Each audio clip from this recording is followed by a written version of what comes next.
బాసరకి వర్గల్కి వెళ్ళే ఓపిక లేక మా పాపకి అక్షరాభ్యాసం హైదరాబాద్లోనే చేపించాను. మనకి ఇక్కడ హైటెక్ సిటీ దగ్గర సరస్వతి టెంపుల్ ఉంటుందన్నమాట, అక్కడే చేపించాను. ఒకే ఒక తప్పేం చేశానంటే, నేను ఇంటి నుంచి సామాన్లు అన్నీ తీసుకెళ్ళలేదు. వాళ్ళు ఒక 2000 చెప్పారు. 2000 పడితే సామాన్లు అన్నీ ఇస్తామండి అన్నారనమాట. ఇగో 2000కి వాళ్ళు ఇచ్చిన సామాన్ ఇదే అండి. ఓ పలక ఇచ్చారు, 2 పళ్ళు ఇచ్చారు, ఆ తర్వాత ఆకులు కూడా నేను పక్క వాళ్ళ దగ్గర నుంచి తీసుకున్నాను. ఆ జాకెట్ బట్టలు, బియ్యం, ఈ జాకెట్ బట్టలు ఇవన్నీ కూడా ఇంతకుముందు పూజ చేసిన వాళ్ళు ఉంటారు కదా, వాళ్ళు చేసినవి మనకి ఇచ్చారనమాట. పూలు కూడా వాడినవి ఇచ్చారండి.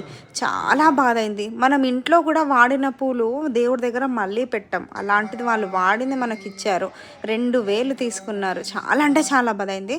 ఓన్లీ పూజకి 500. పోనీ మనకేమైనా స్పెషల్గా చేస్తున్నారా? లేదు. చూడండి, అందరినీ కూర్చోబెట్టి చేస్తున్నారు. ఇంకా పాపకు అవ్వాలి. వర్గలు వెళ్ళే ఓపిక లేదు, బాసర చాలా దూరం కాబట్టి ఇంక ఇక్కడే చేపించాను. ఇంకా మా అమ్మ కూడా ఉన్నారు. సరేలే ఇంకేం చేద్దాం అనుకున్నాను. చాలా టైం కూర్చోబెట్టారు. చూడు, మా పాప ప్రసాదం పెట్టి తనే తినేసింది. ఇలా ప్లేట్లో పెట్టి అందరికీ కొంచెం కుంకుమ, పసుపు, అక్షింతలు, గౌరమ్మ ఇచ్చారనమాట.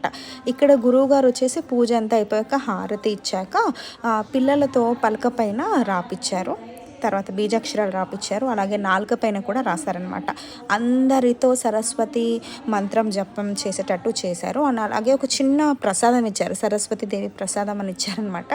కొంచెం చేదుగా ఉంది, బట్ దానివల్ల మేబీ వస యాడ్ చేశారు అందులో. సో నాలుక మంచిగా తిరగడం ఇవన్నీ అవుతాయి. సో పిల్లలకి చాలా మంచిది. మీకు కావాలంటే ఎక్స్ట్రా కూడా తీసుకోవచ్చు అన్నట్టు అక్కడ సేల్కి కూడా పెట్టారనమాట.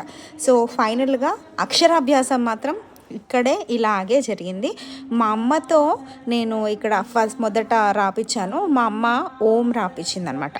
ఓం, అలాగే శ్రీ, దాని తర్వాత స్వస్తిక్, ఈ 3 మా అమ్మ చేపించింది. నేను వచ్చేసి ఆ రాపించాను. ఏమో రేపు ఏం చదువుతుందో తెలీదు.